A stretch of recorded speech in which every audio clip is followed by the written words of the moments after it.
Bonjour à tous et bienvenue sur l'Histoire dans l'assiette.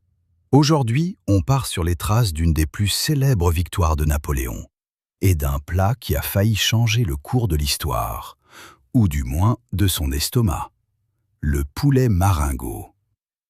Imaginez, 14 juin 1800, bataille de Marengo dans le Piémont italien, Bonaparte, encore premier consul, affronte les Autrichiens. La journée est chaotique. Une victoire qui a failli tourner à la défaite, des renforts arrivent in extremis, et à la fin, Napoléon a une faim de loup. Son cuisinier, Dunant, ou François-Claude Guignet de son vrai nom, se retrouve avec des provisions quasi inexistantes. Pas de beurre, pas de truffes, pas de temps pour rôtir une volaille entière. Alors, il improvise avec ce qu'il trouve sur place. Un poulet local, de l'huile d'olive, des tomates mûres, de l'ail, des champignons et même des écrevisses pêchées dans un ruisseau voisin. Il fait sauter le tout, ajoute un peu de vin blanc, des croûtons frits et un œuf sur le plat pour couronner le tout. Napoléon goûte et adore. Il déclare que ce plat lui portera chance. À partir de ce jour, il exigera du poulet Marengo après chaque bataille importante, superstition oblige. Même quand Dunant essaiera de remplacer les écrevisses par plus de champignons, Napoléon refusera net. Ça va me porter malheur.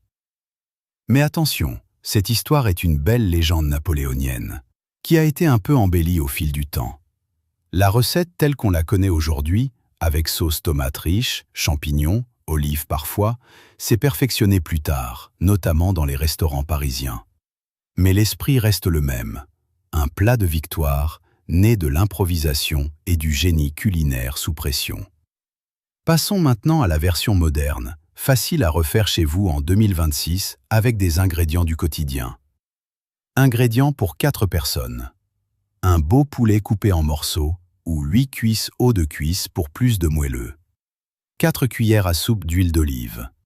3 gousses d'ail hachées. Un oignon émincé. 400 g de tomates concassées, fraîches ou en boîte. 200 g de champignons de Paris tranchés. 150 ml de vin blanc sec.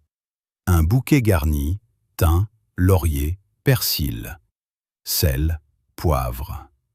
Option historique, 8-12 queues d'écrevisses décortiquées ou crevettes, plus 4 œufs, plus croûtons de pain frit. Et voilà, un plat simple, savoureux, plein d'histoire et qui sent bon la victoire. Dites-moi en commentaire, quel plat historique voulez-vous voir ensuite?